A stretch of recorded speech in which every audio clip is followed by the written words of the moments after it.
जब इंसान दूसरों के लिए सोचता है, तब भगवान खुद उसके लिए रास्ता बनाते हैं। आज की कहानी का नाम दो सिक्कों की कीमत। एक रास्ता था, ना बहुत भीड़ वाला, ना बिल्कुल सुनसान। उसी रास्ते पर कृष्ण और अर्जुन धीरे धीरे चलते जा रहे थे। कुछ देर तक दोनों के बीच खामोशी थी। तभी अर्जुन की नजर रास्ते के किनारे बैठे एक भिखारी पर पड़ी। फटे हुए कपड़े, थका हुआ चेहरा और आगे बढ़ा हुआ हाथ। अर्जुन रुक गए। कृष्ण की ओर देखकर धीरे से बोले, आपने इतनी सुंदर दुनिया बनाई है, फिर ऐसे लोग क्यों बनाए जो भीख मांगने को मजबूर हैं? कृष्ण ने कोई उत्तर नहीं दिया, हल्की सी मुस्कान दी और आगे बढ़ते रहे। अर्जुन वहीं ठहर गए। भिखारी से पूछा, तुम भीख क्यों मांगते हो? भिखारी ने सिर झुका लिया। मेरे पास कुछ भी नहीं है, इसीलिए भीख मांगता हूं। अर्जुन कुछ पल चुप रहे, फिर अपनी थैली से सोने के सिक्के निकाले और भिखारी के हाथ में रख दिए। इन्हें ले लो, अब भीख मत मांगना। भिखारी की आंखों में उम्मीद चमक उठी। वो मन ही मन सोचने लगा, अब सब बदल जाएगा। गांव जाऊंगा, एक बड़ा घर बनाऊंगा। लेकिन थोड़ी ही दूर पर एक चोर आ गया। उसने भिखारी को मारा और सारे सिक्के छीनकर चला गया। भिखारी फिर उसी जगह लौट आया।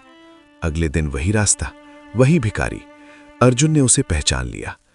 कल तो मैंने तुम्हें सोना दिया था, आज फिर यहां क्यों हो? भिखारी की आवाज कांप रही थी। एक चोर सब ले गया। अर्जुन ने फिर मदद की। इस बार एक हीरा दिया। ये और भी कीमती है, इसे संभाल कर रखना। भिखारी सावधानी से अपने घर पहुंचा। हीरे को एक मटके में छिपा दिया। कुछ देर बाद उसकी पत्नी पानी भरने गई। गलती से वही मटका उठा लिया और हीरा नदी में बह गया। तीसरे दिन कृष्ण रुक गए, भिखारी की ओर देखा और शांत स्वर में बोले, मैं सब देख रहा हूं। उन्होंने उसके हाथ में सिर्फ 2 साधारण सिक्के रख दिए। अर्जुन पीछे पीछे चले। भिखारी उदास मन से आगे बढ़ा।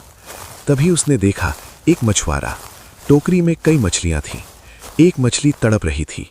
भिखारी रुका। इन 2 सिक्कों से मेरा क्या होगा, लेकिन इसे तो बचा सकता हूं। उसने मछली खरीदी और नदी में छोड़ दी। जैसे ही मछली पानी में गई, उसके मुंह से वही हीरा बाहर गिर पड़ा। उसी समय वो चोर वहां से गुजर रहा था। सब देखकर डर गया। वो वापस आया और सोने के सिक्के लौटा दिए। अर्जुन सब समझ चुके थे। उन्होंने कृष्ण की ओर देखा।